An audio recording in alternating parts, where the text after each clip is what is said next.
จากนักท่องเที่ยวไทยกลายมาเป็นผู้ประสบภัยอยู่ในเส้นทางประเทศลาวกราบทักทายสบายดี FC ทุกท่าน FC ทุกคนมาพบมาพ่อกับค่อยเจบอลาวในคลิปนี้ในซ่องของความเชื่อทานผู้ชมเนาะทักทายสบายดีในตอนเช้าพี่น้องทั้งฝั่งไทยและก็ฝั่งลาวคลิปนี้มีเรื่องราวข้อมูลข่าวสารเกี่ยวกับการท่องเที่ยวทานผู้ชมเนาะเกี่ยวกับการท่องเที่ยวพี่น้องทั้งฝั่งไทยมาเที่ยวลาวพี่น้องทั้งฝั่งลาวไปเที่ยวไทยเกิดเหตุการณ์หลายสิ่งหลายอย่างเกี่ยวข้องกับรถแท็กซี่เส้นเดียวกันท่านผู้ชมเนาะเห็นคลิปวาง 2-3 มื้อที่ผ่านมาเรื่องแท็กซี่ของประเทศไทยกลายเป็นสิ่งที่ฮือฮากันไปทั่วโลกเขาเอิ้นว่าวารสารโลกก็ได้บอกว่าเราได้มาสำรวจเฮ็ดโพลสำรวจรถแท็กซี่ไทยนี่นะกลายไปเป็นตัวอันตรายที่ทวงดึงความเจริญทางด้านการท่องเที่ยวคนต่างประเทศมาเที่ยวไทยถูกหลอกหลายที่สุดแม่นมาจากรถแท็กซี่หลอกและหนึ่งในหั่น2ยูทูบเบอร์ของคนลาวก็ถูกนักท่องเที่ยวก็ถูกรถแท็กซี่นี่หลอกเส้นเดียวกันต้มตุนเส้นเดียวกันโกงเรื่องค่ามิเตอร์โกงเรื่องเงินเรื่องคำเรื่องค่าจ้างทางผู้ชมเนาะแต่ว่านักท่องเที่ยวไทยมาเที่ยวลาวมันบ่ได้เป็นเรื่องการโกงราคาแต่อย่างใดเป็นเรื่องการเกิดอุบัติเหตุมันมีคลิปสั้นๆที่เห็นออกมาอยู่ในสื่อสังคมออนไลน์ประมาณ2 มื้อแล้วแหละท่านผู้ชมเนาะ2 มื้อแล้วหาก็ได้เห็นคลิปจริงๆจังๆหาก็ได้เบิ่งเดี๋ยวจะเอาให้ทุกคนเบิ่งเด้อเรื่องนี้มันก็เป็นเรื่องอุบัติเหตุบ่ได้มันเกี่ยวข้องกับการโกงหั่นโกงนี่แต่อย่างใดท่านผู้ชมนี่สิให้เบิ่งเจอหลุมปักใหญ่โอ้ตกลงนี้เหม็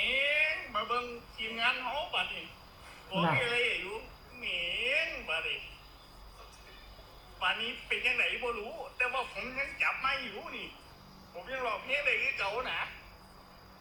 ไอเป็นจังไดเนี่ยไอเป็นจังไดเนี่ยโอ้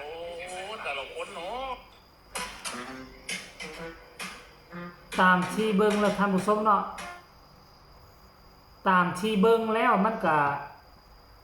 เป็นนักท่องเที่ยววัยรุ่นอยู่ทางภาคอีสานของพวกเขานั่นแหละอยู่ทางภาคอีสานนั่นละพอฟังสำเนียงเสียงเว้าก็เกือบดัดมาเป็นเสียงสำเนียงเว้าทางฝั่งลาวเกือบ 100% แต่ว่าเบิ่งก็ยังคัดหูหน่อยนึงเนาะก็สิเป็นคนภาคอีสานถ้าเป็นคนไทยกรุงเทพคงจะเว้าบ่คล่องปานนี้เรื่องก็คือเรื่องเขามาเที่ยวแล้วเขามีการไปเลาะลิ้นดื่มสิ่งมึนเมามากันแล้วหลังจากนั้นก็มาเอิ้นแท็กซี่อยู่ทางฝั่งลาวแท็กซี่อยู่ทางฝั่งลาวนี่มีแท็กซี่แบบหลากหลายได้ท่านผู้ชมหลากหลายบ่ว่าจะเป็นแท็กซี่เป็นสามารถเรียกแอปได้ก็มีนะเป็นแอปแต่บ่เอิ้นว่า Grab เด้อเป็นเขาเอิ้นว่าของแอปอีหยังเนาะแอปอีหยังมันเป็นแอปอีหยังนั่นแหละแต่บ่เอิ้นว่า Grab เนาะสามารถเรียกผ่านแอปก็ได้เอิ้นผ่านแอปก็ได้หรือว่าจะเป็นแท็กซี่แบบคือประเทศไทยก็มีแท็กซี่ขึ้นป้ายใส่ทั้งเทิงเป็นแท็กซี่แต่ว่ามีรถชนิดหนึ่งเอิ้นผ่านแอปได้เป็นรถคันสีน้ำทะเลสีฟ้าก็แม่นสีเขียวออกสีน้ำทะเลแน่ๆนึงเนาะนอกจากรถแบบนั้นแล้วยังมีรถแบบนี้อีกตึมเขาเอิ้นว่ารถกอกแท็กซี่กอกเป็นแท็กซี่3 ล้อไฟฟ้าท่านผู้ชมเนาะอยู่ทั้งประเทศลาวของเฮาถึงแม้นว่าเฮาจะมาซ่าแต่ว่าเฮามีหลากหลายตัวเลือกให้ลูกค้ามีตั้ง3ตัวเลือกบ่ว่าจะเป็นแท็กซี่บ่ว่าจะเป็นรถเรียกรถผ่านแอปบ่ว่าจะเป็นกอกนี่ก็เอิ้นรถผ่านแอปคือกันอันตัวเรียกรถผ่านแอปนี่มี2บริษัทมีกอกแล้วก็มีอีกตัวนึงอินมีหยังค่อยจื้อบ่ผิดเนาะท่านผู้ชมเนาะซึ่งแตกต่างจากประเทศไทยเป็นประเทศประชาธิปไตยแต่ว่าเป็นหยังคือห้ามบ่ให้บริษัทอื่นมาเฮ็ดอยากให้แต่ตัวแท็กซี่เฮ็ดอัน Grab นี่บ่ให้เขาเฮ็ดแล้วว่าเอิ้นตัวเองว่าเป็นประเทศประชาธิปไตยได้จังได๋ประชาธิปไตยมันต้องเอื้อเฟื้อเผื่อแผ่ทุกคนมีสิทธิ์เฮ็ดเจ้ามีสิทธิ์เฮ็ดข้อยก็มีสิทธิ์เฮ็ด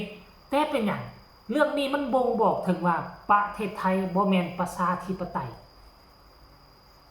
ลาวปานนั้นไทยโจมตีว่าลาวบ่แม่นประชาธิปไตยแต่เป็นหยัง รถรับส่งสาธารณะรถรับจ้างสาธารณะโดยเฉพาะเขาเอิ้นว่าแท็กซี่เป็นอย่างจึงมี 3-4 บริษัทเฮ็ดนำกันได้1แท็กซี่ทั่วไป2เรียกรถผ่านแอปคัน4น้ำทะเล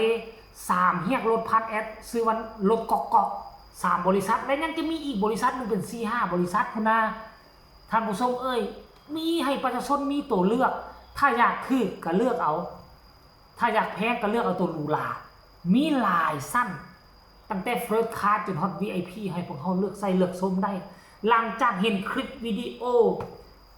ถูกเผยแพร่ออกไปสื่อสังคมออนไลน์ของประเทศลาวของพวกเขาก็แสดงความคิดความเห็นท่านผู้ชมเนาะคนนี้สัมผัสว่ามาโจมตีนักท่องเที่ยวไทยว่าไม่เขาเฮ็ดแบบนี้เพื่อหยังความหมายเขาดูถูก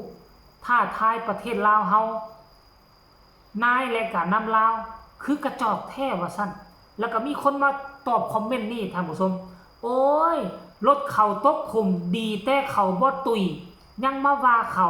เว้าดูถูกท้าทายอีกเจ้าเข้าใจความหมายที่ค่อยเขียนลงบ่เรียกงานการเมืองหมายถึงหยังว่าซั่นผู้นี้มาตอบแล้วคนนี้มาตอบอยากหัวเด้ความคิดประชาชนในประเทศเขาเจ้ามักจะเป็นแนวนี้แหละอยากอายแนวบ่ควรอยากอายบ่กล้าเรียกร้องซองแสงเอาจากรัฐทางคนไทยอยากให้คนลาวและนักท่องเที่ยวเข้ามาจับผิดในไทยหลายเด้อยินดีหลายคนไทยบ่ปิดบังแถมสิซอยดาให้รัฐบาลซ่อมแปลงแก้ไขเฮ็ดบ่ได้ก็ถูกไล่ออกคอมเมนต์นี้เนาะว่าขอบบุญขอบคุณทั้งนักท่องเที่ยวไทยอีกคอมเมนต์นึงซะเขาขี่รถมา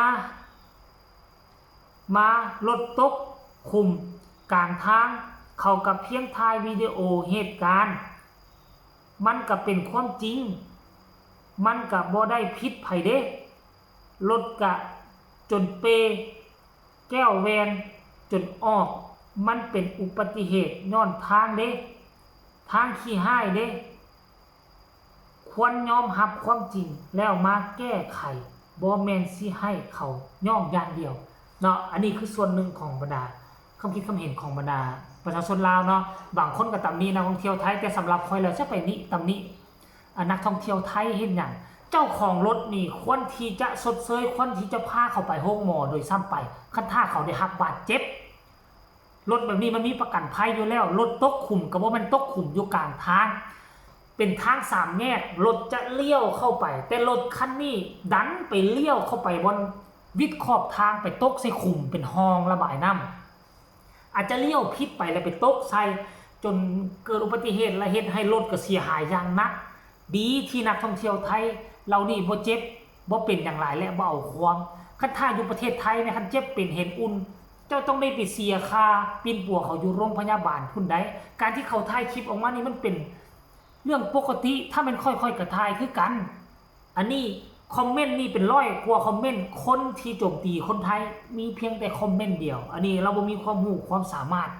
ซื่อๆท่านผู้ชมเนาะฉะนั้นคนไทยอย่าเข้าใจผิดเด้อขอเฮียนเซิร์นมาท่องเที่ยวประเทศลาวมา